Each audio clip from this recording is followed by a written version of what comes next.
अरे! ये पुस्तक पढ़ने में मैं इतना मशरूफ़ हो गया था कि मुझे पता ही नहीं चला मेरे कैमरामैन ने कब कैमरा ऑन कर दिया। आपको बता दें ये पुस्तक रामदास है।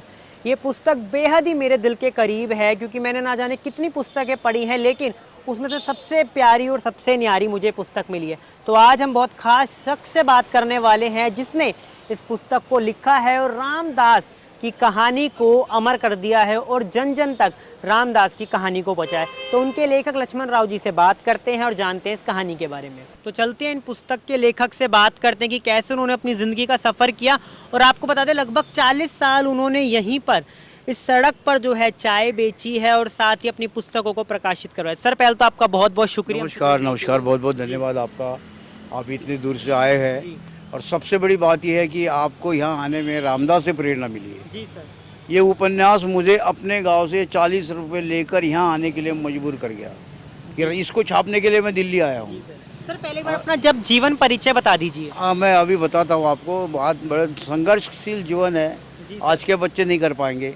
मुझे तो गुलशन नंदा जी बनना था। मैं तो गुलशन नंदा जी के उपन्यास पढ़ता था और गुलशन नंदा जी के उपन्यास पढ़ते पढ़ते मैंने हिंदी भाषा सीखी, जबकि मेरी भाषा मराठी है। मेरी मातृभाषा मराठी है और मैं मराठी में पढ़ रहा था। मराठी में 8वीं कक्षा तक 10वीं कक्षा तक पढ़ाई कर रहा था।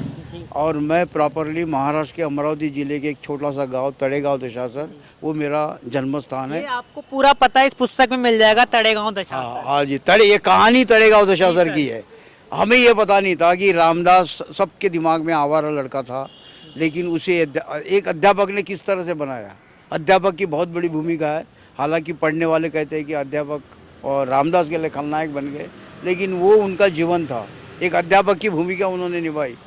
और ये उपन्यास जब रामदास मर गया, रामदास पानी में डूबकर मर जाता है। वो अपने मामा के गांव जा रहा था, रास्ते में नदी लगती है और नदी में नहाने के लिए वो छलांग लगाता है। वो आत्महत्या नहीं करता है, लेकिन अचानक ही वो डूब जाता है और मर जाता है। उसके बाद पता चला कि रामदास कौन था, कैसा था, वगैरह वगैरह। लेकिन रंजना जो होती है उसे कहीं ना कहीं ये बात लगती है कि उसने आत्महत्या कर ली।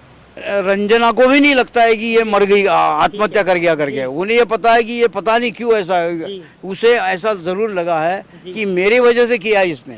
हालांकि उसकी वजह से नहीं किया उसने, वो तो मिलना ही चाह रहा था। वो तो जिंदगी भर उसे मिलना चाह रहा था। लेकिन प्रश्न इस बात का, प्रेम में ऐसा होता है, त्याग, या तो त्याग कर दो या फिर अपनाओ। तो यही एक कहानी है रामदास की। और मैं यहाँ दिल्ली में 1975 में आया हूँ और ये ITO के पास विष्णु दिगंबर मार्ग है, इसी रोड पर मैंने 15 साल तक चाय बेची और मेरा देश विदेश में नाम हुआ। 2 किताबें लेकर मैं प्रकाशक के पास गया तो प्रकाशक ने मुझे गेट आउट कहा, लेकिन मुझे करना था। मैं प्रणाम करता हूँ उस प्रकाशक को जिसने मुझे गेट आउट कहा था। आज मेरी 25 किताबें छपी हुई है, जिसमें 7 ग्रंथ है जिसकी कीमत 1200 रुपये है। 4 नाटक है, 6 उपन्यास है, 8 कहानी संग्रह है। तो कहने का मतलब ये है कि अगर कोई जरा से दुख कहीं ठेस लगती है ना, तो उभर कर सामने आती है। और वो मेरे साथ हुआ सकारात्मक तरीके से आपको वो आगे लेकर। और ये इसी पुस्तक को रामदास को छापने के लिए मैं दिल्ली आया था। ये और ये सबसे ज़्यादा छप रहा है रामदास जो है, ये 7वां एडिशन छप रहा है। और इसकी देख लीजिए आप, मतलब हज़ारों प्रतियां इसकी बिक चुकी है और दिल्ली के 1000 स्कूलों ने खरीदा इसे। और मैंने इस पुस्तक को, ये देखिए 7वां संस्करण 2023, 1000 प्रतियां। और पहला संस्करण 1952 में छपा था, 92 में छपा था। तो कहने का मतलब ये है कि साहित्य ऐसा ही बनता है। साहित्य केवल प्रचार करने से। बता दीजिए, जैसे कुछ लोगों को लगता है, जब मैंने पढ़ा था मुझे ऐसा लगा था ये काल्पनिक स्टोरी है, बल्कि ये वास्तविक स्टोरी है। नहीं, ये सत्य घटना है। और मैंने जितने भी ये सारे मेरे उपन्यास, कहानी संग्रह, ये सारे जो है वो सत्य घटनाओं पर आधारित है, जो मैंने अपने पात्र अपने इसी रोड पर देखे है। अच्छा। इसी रोड पर देखे। रेनू नाम की लड़की सामने ट्यूशन करने आती थी। नर्मदा में, भोपाल में ठहरा था, भवन पर मजदूरी कर रहा था। अपने शब्दों में पिरो दिया। हाँ, मैंने वो अपने शब्दों में लिखा। और मेरी भाषा उस समय कमज़ोर थी, लेकिन अब तो खैर, मैंने तो 10वीं के बाद भी यहाँ पर, आप आश्चर्य करते रहोगे कि मुझे आप जैसे पढ़े लिखे बच्चे पूछते थे कि भी अंकल आप कहाँ तक पढ़े लिखे हो। मुझे एक शर्म सी आने लगी। तो मैंने 40 साल में 12वीं पास की। अच्छा जी। 50 साल में दिल्ली यूनिवर्सिटी से मैंने BA किया और 63 साल में मैंने हिंदी में MA किया इग्नू से। ये मेरी शिक्षा। और मैं रात दिन पढ़ता ही रहता हूँ। मैंने कहा अगर मैं पढ़ता ही रहता हूँ तो पाठ्यक्रम की पुस्तकें पढ़ो, डिग्री भी मिल जाएगी। वो मैंने हासिल कर लिया। और मैंने जीवन में सीखा, किसी भी निर्मल मत रहो, कोई भी काम करना हो तो किसी की सलाह मत दो कि तुम्हारे उसके भाव अलग है, तुम्हारे भाव अलग है। अगर किसी की सलाह लोगे तो तुम्हारे भाव को बदल देगा वो, और काम नहीं हो पाएगा। इसलिए जो करना हो करो। अच्छा सर, हाँ, एक बात और इस बुक से थी, रामदास और रंजना आपके ही गांव के थे। वो दोनों भी मेरे गांव के थे। जी। हम भी बात नहीं कर, मेरे सीनियर ही थे। उसी स्कूल में मैं भी पढ़ा हूँ। अच्छा, लेकिन स्कूल में आप पढ़े हैं? हाँ जी, हाँ जी, मैं उसी स्कूल में था। मैं तो जूनियर था अच्छा। और वो सीनियर थे।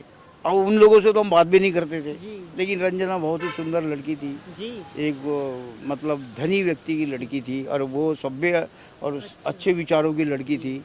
और वो अंग्रेजी पढ़ना चाह रही थी, तो अध्यापक को कहा सर मुझे भी पढ़ाई। कहता बेटा, अध्यापक ने कहा बेटा तुझे ज़रूरत नहीं है, रामदास को ज़रूरत है। इसको ट्यूशन इसलिए दे रहा हूँ मैं कि ये हर बात में कमज़ोर है। कहने लगे सर मुझे भी पढ़ाई है। तो लड़की को भी बिठाया उनके पिता के आदेश से। पढ़ेंगे तो आप इस सबको सारी जानकारी मिल जाएगी। और सर एक बात हो रहा है, जिन्होंने पुस्तक पढ़ी, जैसे मैंने पढ़ ली, तो सर इसके रंजना का फिर इसके बाद क्या होता है जो आप पुस्तक में नहीं लिख पाए? रंजना की शादी हो गई, वो तो चली गई। जी सर। अब इस बात को 1963 की घटना है ये। जी।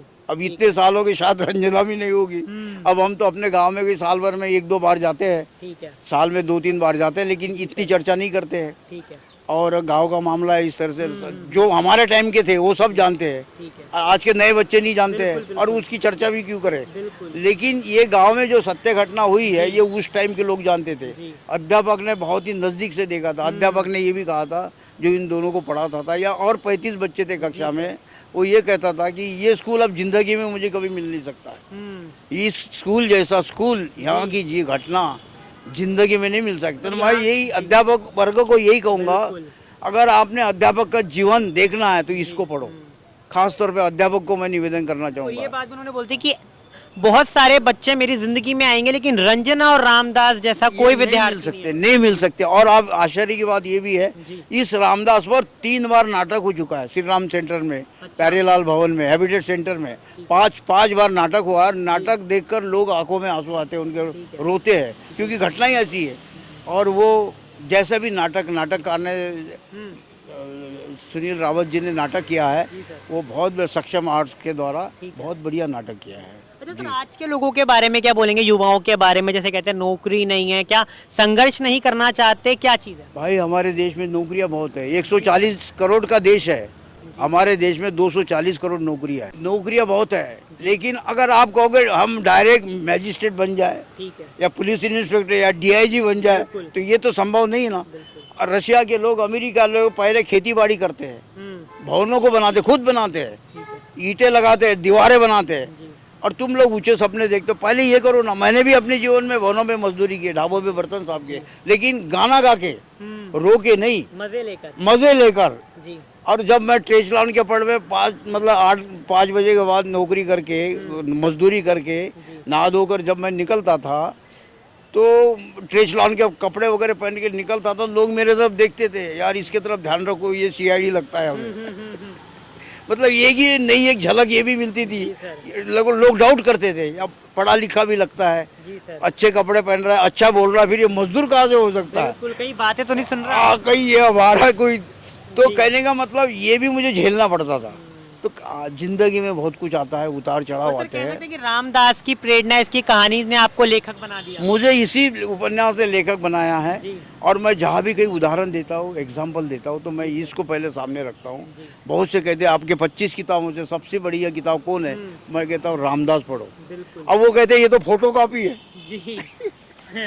ये ब्लैक कलर देख के कवर का, वो कहते हैं ये तो फोटो कॉपी। भाई ये फोटो कॉपी नहीं है, ये कलर ही शेक्सपियर का है। शेक्सपियर का कलर ब्लैक एंड व्हाइट है भाई, जरा पढ़ के देखो इसे। एक छापना हो, 4 छापना हो तो फोटो कॉपी हो सकती है, 1000 किताबें फोटो कॉपी तो नहीं हो सकती है जी। हाँ, और इसके अंदर की जो लाइनें लिखी गई हैं वो रंगीन है बेशक से, चाहे उसमें हमने, आप यकीन नहीं करोगे, लेखक एक बार लिखता है छोड़ देता है। मैंने इसी किताब को 4-4, 5-5 बार लिखा। जो अच्छा लगा वो रखा, जो अच्छा नहीं लगा वो हटा दिया, इसी तरह से। हाँ, और सुधार करके आप लिखते गए, लिखता गया। जो शब्द अच्छे नहीं लगते वो हटा दिए, जो और दूसरी भाषा के शब्द थे, जैसे अंग्रेजी, उर्दू के, हिंदी भाषी को समझ में नहीं आएंगे, वो हटाता गया। अच्छा, तो किसी को ये पुस्तक लेनी हो वो कैसे ले सकता है? इस पुस्तक को लेना हो तो हमारे भारतीय साहित्य कला प्रकाशन से बात करें, या लक्ष्मण राव के नाम से बात करें। ये हमारा फ़ोन नंबर है, और भारतीय साहित्य कला प्रकाशन यही है। और ये 2 नंबर है, ये मेरा नंबर है और ये पेटीएम है। ठीक है। इसमें आप 200 रुपये डाल दो, आपके घर में 24 घंटे में पहुंच जाएगी किताब। अरे वाह। क्योंकि आजकल डाकखाना भी 24 घंटे चलता है। जी जी जी। इसको हम आपके पैसे इसमें आ गए, हम शाम को जाके पार्सल बनाएंगे और उसी वक्त डाकखाने में जाके दे आएंगे। क्या बात। दूसरे दिन ये आपके घर में पहुंच जाएगी। सरकार ने ये भी बहुत बड़ा काम कर दिया कि डाकखाने को 24 घंटे खोल दिया है और वो पार्सल जो है 24 घंटे में चले जाते हैं आपके घर में। सर बहुत बहुत शुक्रिया बात करने के लिए। आपने देखा हमने रामदास के लेखक लक्ष्मण राव से बात करी और ये बुक सच में बहुत ज़्यादा अच्छी, क्योंकि मैंने इसे खुद पढ़ी है और पूरी पुस्तक जो आपको प्रेरणा देगी विद्यार्थियों के बारे में, एक टीचर के बारे में, एक प्रेम के बारे में कि कैसे 2 विद्यार्थियों में प्रेम हो जाता है, जिसमें एक तो पढ़ने में बहुत अच्छी लड़की होती है लेकिन दूसरा जिससे प्यार होता है वो पढ़ाई में नालायक होता है, लेकिन कैसे एक अध्यापक उसे नालायक व्यक्ति को बहुत ज़्यादा सशक्त बनाता है। अब आपको एक ऐसी वीडियो लगी ज़रूर बताइएगा और देखते रहे नव भारत डेली। कैमरामैन बलराम के साथ मैं गौरव, देखते रहिए।